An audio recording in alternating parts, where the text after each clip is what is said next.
Assalamualaikum warahmatullahi wabarakatuh. Di sini saya akan menjawab soal dari Pak Rusadi, yang dimana menjawab soal UAS.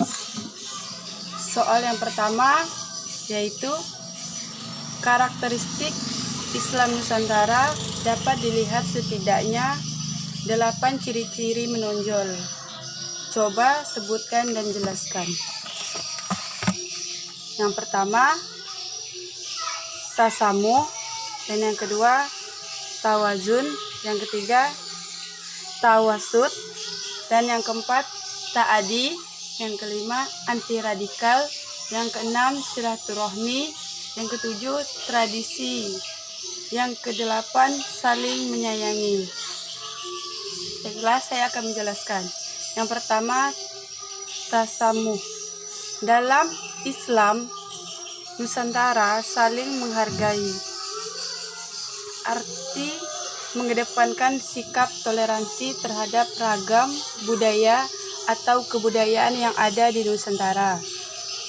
Dengan diterapkannya sikap toleransi atau tasamuh ini di Nusantara, diharapkan muslimin dan muslimat dapat menciptakan Islam yang politis dan dinamis. Yang kedua, tawazun. Itu artinya seimbang. Tawazun yaitu sikap yang dapat menyeimbangkan diri seseorang pada saat memilih sesuatu tanpa harus condong atau berat ke sebelah pihak suatu hal.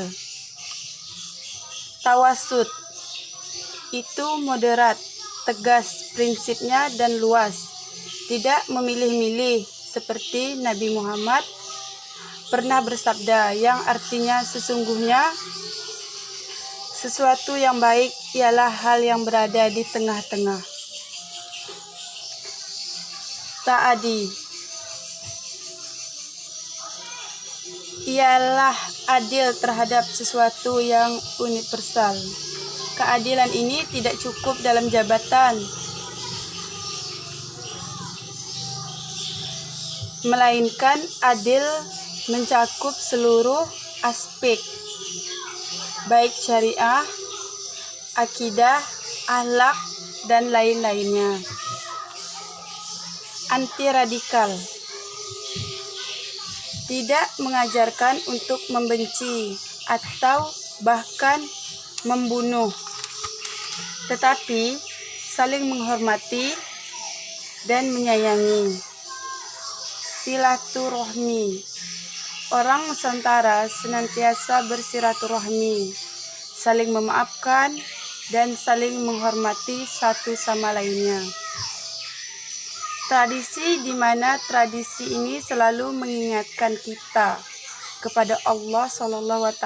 Tradisi yang dimaksud di sini seperti tahlilan, yasinan, dan lain-lain sebagainya.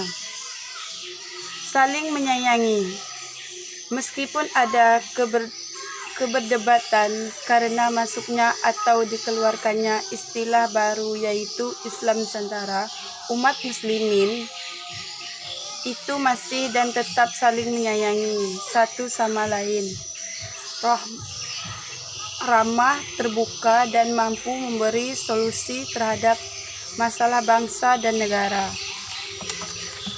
Soal nomor 2, jelaskan pengertian Islam Nusantara secara sosiologis, historis, dan filosofis. Sosiologis, Islam Nusantara adalah pengetahuan yang mengenai hubungan kehidupan sosial seseorang dengan seseorang, seseorang dengan kelompok atau kelompok dengan kelompok.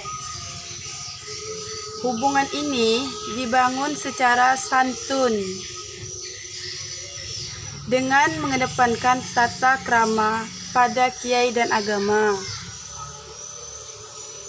Hubungan ini menerapkan suatu prinsip rahmatan lil alamin, yakni dengan beberapa cara. Yang pertama ada perdamaian, yang kedua toleransi, yang ketiga saling menghormati, Dan yang keempat, pandangan berbihnika pada keanekaragaman. Dan yang kelima, hubungan antar agama dan agama lain secara baik.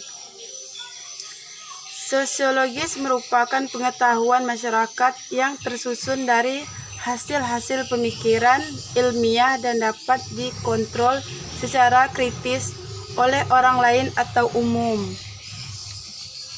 Secara historis,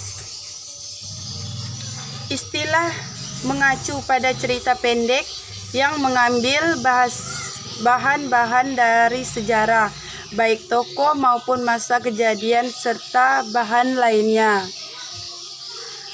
Pengambilan suasana atau tokoh-tokoh masa silam bertujuan untuk menampilkan kenyataan pada waktu itu dan membawa pada masa kini. Historis berkenaan dengan sejarah atau hubungan dengan masa lampau. Metode historis adalah menguji dan menganalisis secara kritis rekaman dan peninggalan masa lampau dan menuliskan hasilnya berdasarkan fakta. Sedangkan secara filosofis, Islam berkembang sangat pesat di Indonesia sehingga banyak pencapaian yang sangat baik. Maka dari itu, Islam di Indonesia pengikutnya sangat banyak.